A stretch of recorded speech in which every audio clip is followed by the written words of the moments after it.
যে আমি সাসপেন্ড হয়েছি, এখন আমার চাকরি নেই। তা না হলে আমার সাথে গতকাল রাতে এত খারাপ ব্যবহার করলো কেন? কেন যে আমি চাকরির বিষয়টা গোপন করতে গেলাম?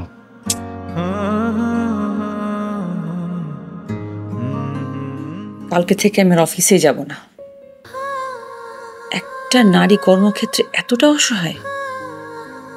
বেতনের বিনিময়ে তো চাকরি করছি, নিজের শ্রম বিক্রি করছি, অথচ বেতনের বিনিময়ে তারা পুরো মানুষটাকে কিনে ফেলতে চায়।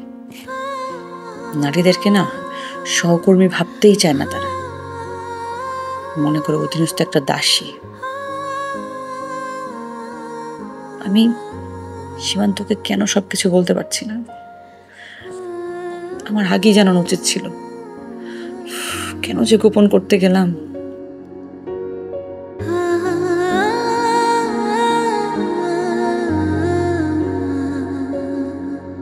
এখন জন্ম সনদ দিয়ে খোলো বিকাশ স্টুডেন্ট অ্যাকাউন্ট।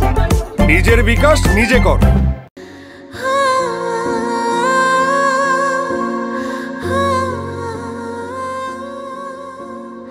নীলা, ঘুমাচ্ছেন না কেন? তুমি ঘুমাচ্ছ না কেন? তুমি কিছু বলবে? তুমি কিছু বলবো? আমার ঘুম আসছে না।